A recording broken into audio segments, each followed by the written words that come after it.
One more, Gareth Southgate in jail, those words after England's semi-final win at Euro 2024, but that last step remains the most difficult. After the defeat to Spain in the final of Euro 2024, it's reasonable to ask whether he was ever capable of taking it. England were undeniably close in Berlin, with the winner coming in the 86th minute, but a hard luck story. It would be harder to make the case for Southgate's side deserving it, given the team's relatively routes to the finals and performances in it. Spain has 16 shots to England's 9 and 65.1% possession in a game that they led for much of the second half and never behind, and Southgate's side had their moments. There have been a lot of them this summer, but no control whatsoever. For some, sympathy might be in short supply, but history will treat Southgate very kindly indeed.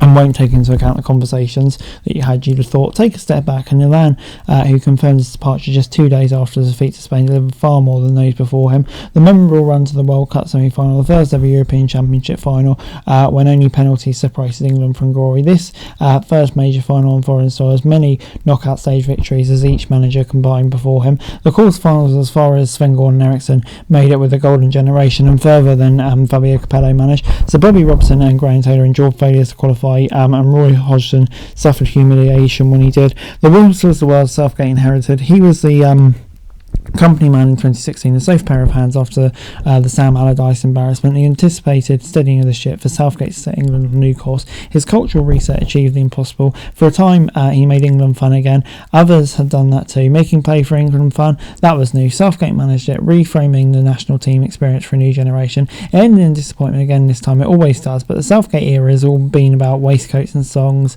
golden boots and golden summers, Harry Maguire memes and inflatable unicorns. England even went to a World Cup and won a penalty shootout. This is worth remembering. If this is the end, but it arrives with Southgate having more than once come to the closest to ending the craving for a repeat of 1966, a long that has become a national desire. The most successful since Sir Alf Ramsey, there's no debate about that. Many supporters might consider it irrelevant that Southgate has been such an ambassador. It's not. He's chosen the right words after his players were racially abused in Bulgaria and Hungary. It mattered. The leadership was important. Against Bulgarian sphere, Southgate's England became the first international team to stop a match due to racist abuse, and saying he felt it read as a positive message, and that, we're united. The unity is something to take pride in, something for which the country should be grateful for. It's facilitated in part because of the emotional intelligence of the England manager. There's more to this particular job than just football tactics.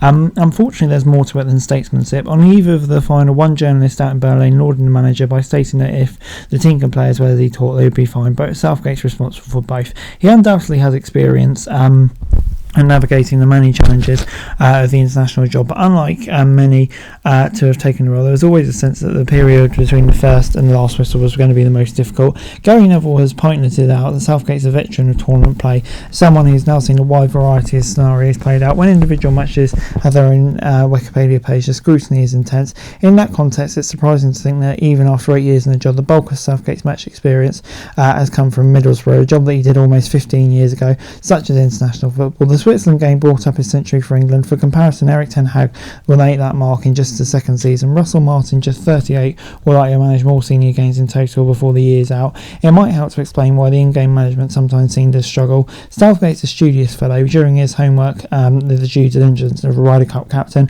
considering his pairings and studying the course history for clues. He once commissioned a report into how past tournaments have been won. One of the chief takeaways from the report was the importance of defensive solidity. Didier Deschamps worked with France as success for international football. The limitation, of course, is that how to do that. Analysing the historical value of clean sheets as coming up with a unique version of your own. Perspiration over inspiration. Smelling it in real time with the clock ticks is a particular skill. Whether instinct or experience, it was lacking in some key moments. Parallel between two of the biggest games in 2018 against Croatia and 2021 final against Italy are irresistible. On each occasion, the dream and early goal, the failure to press home the advantage, inertia on the touchline, almost waiting for something to happen, and then the inability to not be able to affect it. At Euro 2024, it's a little different. Both the semi-final and the final feature goals by Southgate substitutes. Unfortunately, only seemed to add to the sense that it found the squad, just not the formula. Tactically, Southgate hit upon a plan that worked in Russia. They switched to back four, proving a masterstroke. At Euro 2020, he had the confidence to filter between systems, developing it to beat Germany in the last 16, using a back four in a group. At Euro 2024, he had all the individual talent available. The big idea never really came to emerge. It was a conundrum that he couldn't solve for the fitness levels of Kane and Bellingham casting doubts. Southgate couldn't find a synergy, but he retained the support the squad with the likes of Phil Foden declaring they felt sorry for Gareth Southgate. With the media pressure he had to endure, the frustration and external forces never did to transfer to their coach. It may be decades before the tell-all books come out, but the thought produced Southgate had a squad that capable of winning, but he couldn't quite do it. If it's the players' high quality and their individual and collective desires, who knows? But watching England players chase the ball in vain and retreating back into their space, it was all too tempting to believe they were simply not able to compete with a team with Spain. But why should that be accepted with the players that we have? The winner, Martin Zimbardi, for Real Sociedad. We've got players who have been pecked by the likes of Guardiola, Arteta, Real Madrid, Bayern Munich each week. There's questions to be asked, and whether it be the limitations of Southgate, who knows. Ultimately, he did fall short. There were many positive aspects, and he will go down well as a positive England manager, but surely there is that next manager who can take England on to the next level. Anyway guys, that's it for this video. Thanks very much for watching. Remember to like, share, subscribe, follow us on our socials, link in the description below for daily football news, meme and content. Subscribe to our other channels on screen right now, that'd be greatly appreciated. Thanks very much for watching. Peace out.